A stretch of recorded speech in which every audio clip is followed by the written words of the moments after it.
ओम शांति।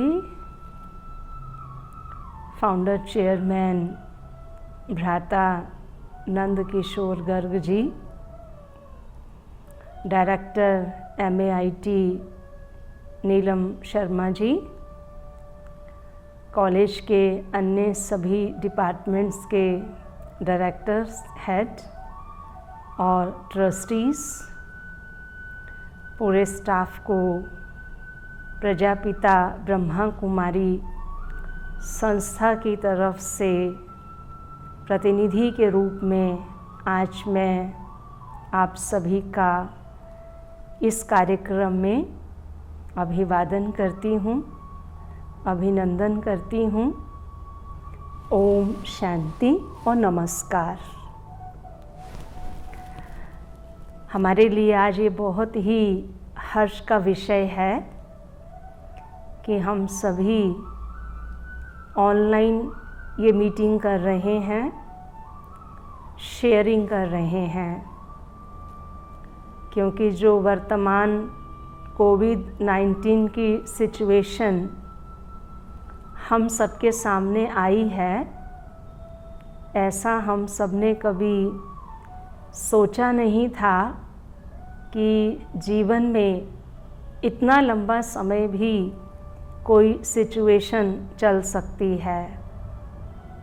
आप सबको भी याद होगा 22 मार्च का वो दिन जब केवल एक दिन के लिए हम सभी को ये कहा गया था कि केवल एक दिन के लिए सुबह से शाम तक किसी को भी घर से बाहर नहीं निकलना है, और हम सब ने बड़े प्यार से उस बात को सहर्ष स्वीकार किया था, और हम सबके अंदर ये उमंग भी था कि ये कौन सी बड़ी बात है। लेकिन 22 मार्च की शाम को ही दूसरी अनाउंसमेंट हुई कि अभी ये कुछ दिन और चलेगा, और कुछ दिन करते आज हम जुलाई में आ गए हैं। तो हम कभी भी ऐसा एक्सपेक्ट नहीं कर सकते थे कि ये सिचुएशन इतना लंबा समय चलेगी। मैं ऐसा समझती हूँ कि ये प्रकृति माँ ने एक पॉज बटन दबाया है, पॉज फॉर पीस। क्योंकि आप सभी जानते हैं पिछले कुछ समय से air pollution, noise pollution, water pollution, हर प्रकार का पॉल्यूशन बढ़ता ही जा रहा था, और इतना अधिक हो गया था कि कई देशों में तो वहाँ के नागरिक अपने साथ ऑक्सीजन सिलेंडर्स लेकर के चलने लग गए थे। ऐसे समय में हम अपनी धरती को भी माँ कहते हैं और प्रकृति को भी माँ कहते हैं।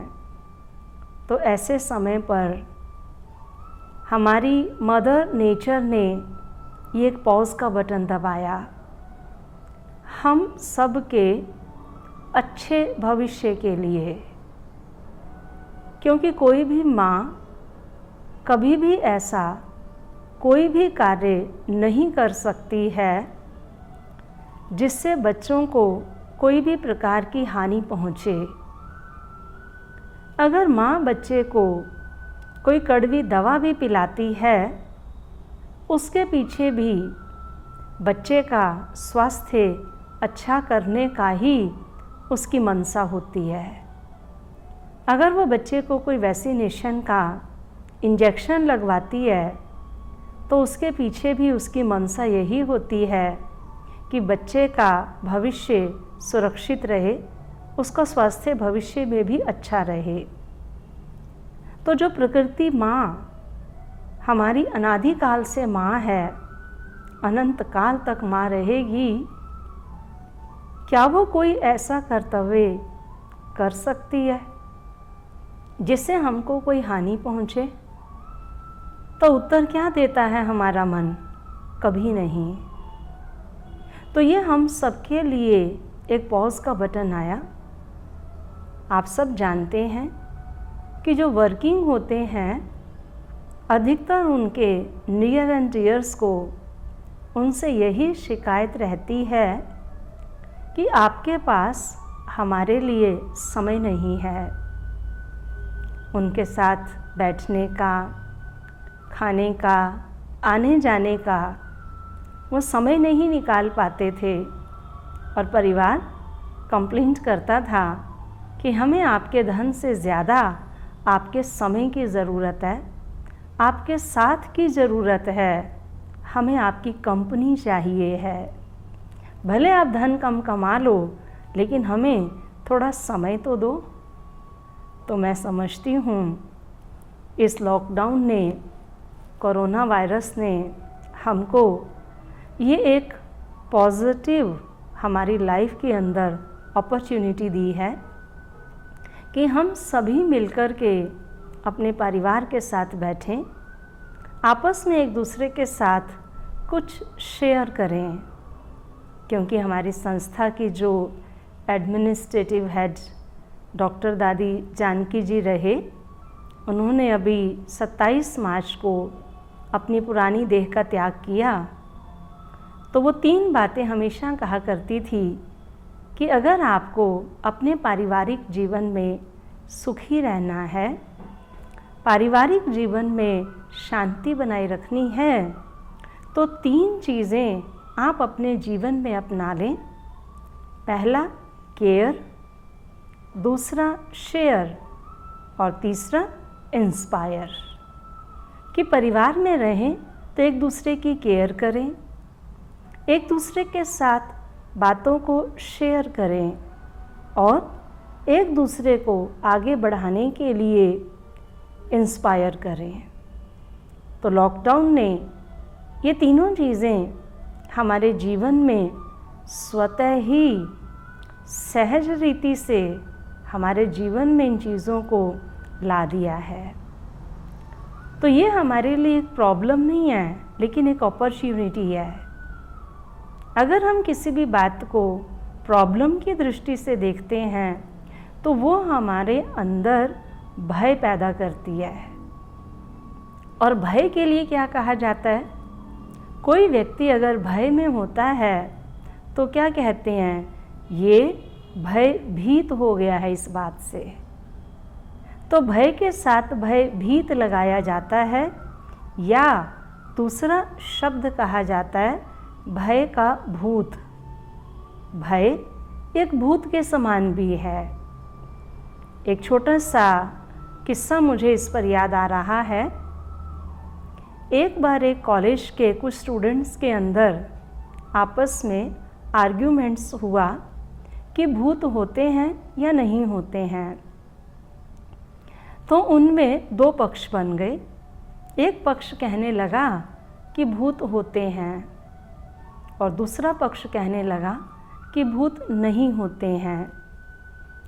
तो जिन्होंने कहा भूत नहीं होते हैं तो उनको पहले पक्ष ने कहा ठीक है, आज रात को 12 बजे आप कब्रिस्तान में जाना और कब्र के ऊपर कील ठोक करके आना। तो उसने कहा क्या बड़ी बात है। उसमें से एक स्टूडेंट था जो उनका लीडर था, तो उसने कहा क्या बड़ी बात है, कोई बड़ी बात नहीं है, मैं आज रात को जाऊंगा 12 बजे और कब्रिस्तान में कब्र के ऊपर कील ठोक करके आ जाऊंगा। तो उन सभी मित्रों ने ये डिसाइड किया कि जो कील ठोकने वाला है स्टूडेंट, वो पहले कब्रिस्तान के अंदर जाएगा और बाकी सभी स्टूडेंट्स बाहर खड़े रहेंगे और 10 मिनट के बाद वो उसको देखने के लिए अंदर जाएंगे कि उसने कील ठोका या नहीं ठोका।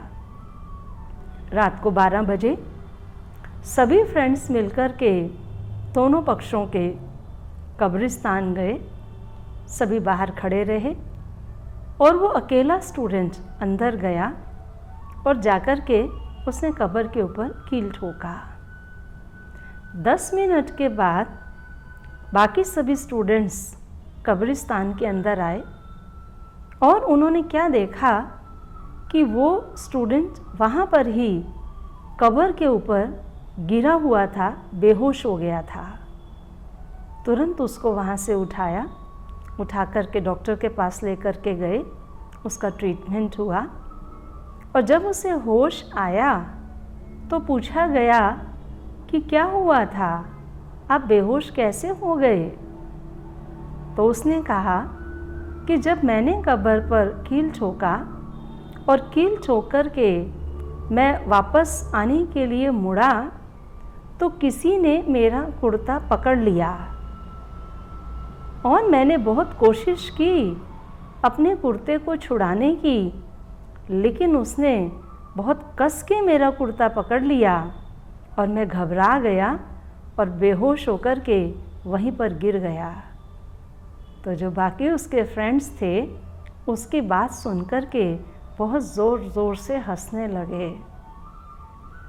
तो उसने कहा कि वहाँ मुझे किसी ने पकड़ लिया और तुम सब हंस रहे हो। तो उन्होंने उसका कुर्ता उसको दिखाया जो फटा हुआ था। जब वो कील ठोक रहा था तो कील के साथ साथ उसने अपना कुर्ता भी उस कब्र में ठोक दिया था। और जैसे वो वापस मुड़ा, क्योंकि उसका कुर्ता उस कील के साथ था, ठुका हुआ था, तो वो वापस मुड़ा तो उसे ऐसे लगा कि जैसे किसी ने मुझे पकड़ लिया, मेरा कुर्ता पकड़ के मुझे पीछे की ओर खींच रहा है। तो मेरा कहने का भाव यही है कि भय एक भूत है। अगर हम भय को एक अपने अंदर पाल लेते हैं तो वो हमारे अंदर अनेक बातों को पैदा कर देता है और भय के कारण हमारे अंदर हमारी इम्यूनिटी पावर भी कम हो जाती है। और मैं ऐसा समझती हूँ कि आज कोरोना बीमारी से कम और कोरोना के भय से ज़्यादा लोग बीमार हो रहे हैं या एक्सपायर हो रहे हैं, क्योंकि इसका नाम इतना फैला दिया गया है। ऐसे एक भय के भूत की तरह ये सबके मन में बैठ गया है। जिसको भी होता है उसको ऐसा महसूस होता है कि शायद अब तो मैं बचूंगा ही नहीं। और जो बच रहे हैं, अगर आप उनसे बात करके देखें तो वो यही कहते हैं कि हमें अंदर से बहुत कॉन्फिडेंस था कि हम ठीक हो जाएंगे, ये कोई बड़ी बात नहीं है।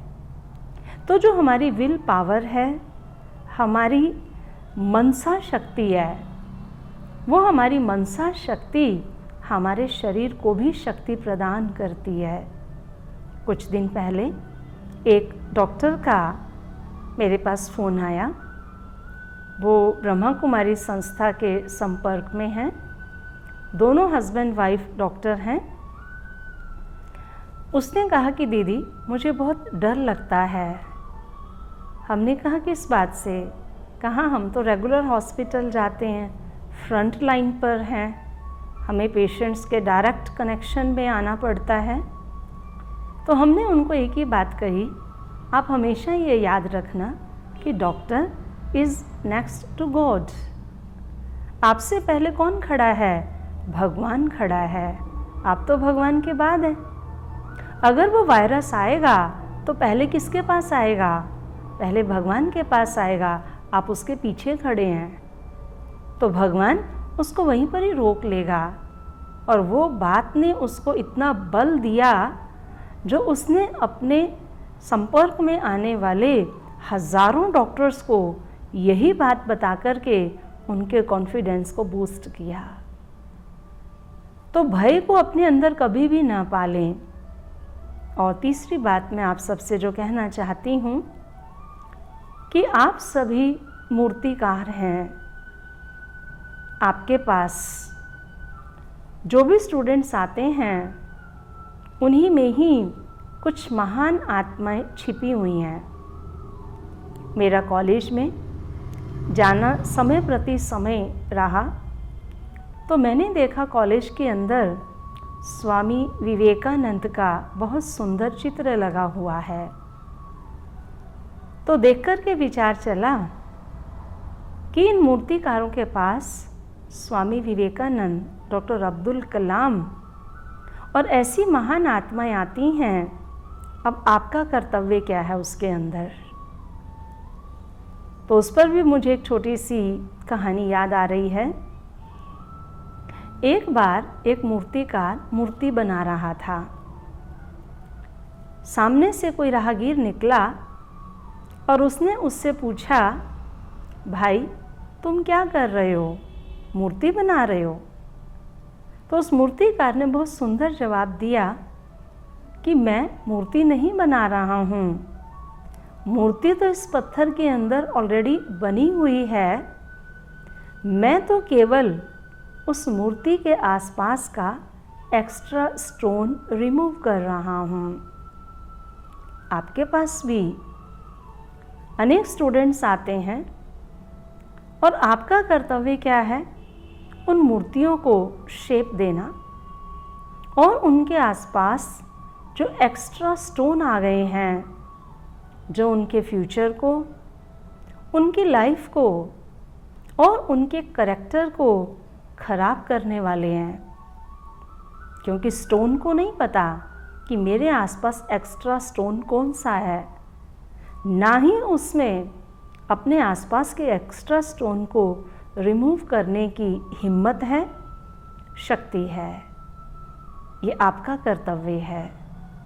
तो मेरा आप सभी से यही नम्र निवेदन है कि आपके पास जो भी स्टूडेंट्स आते हैं, आप उन्हें इस रीति से ही देखें कि आप एक मूर्तिकार हैं और ये मूर्ति आपके पास बनने के लिए आई है और आपने उसके आसपास का एक्स्ट्रा स्टोन रिमूव करके उसको एक महान प्रतिभाशाली व्यक्ति बनाना है, एक ऐसी मूर्ति बनाना है जिसे दुनिया पूजन करे, अपने आदर्श के रूप में माने, चाहे वो स्वामी विवेकानंद के रूप में हो, चाहे वो डॉक्टर अब्दुल कलाम के रूप में हो, या कोई और महान विभूति के रूप में हो।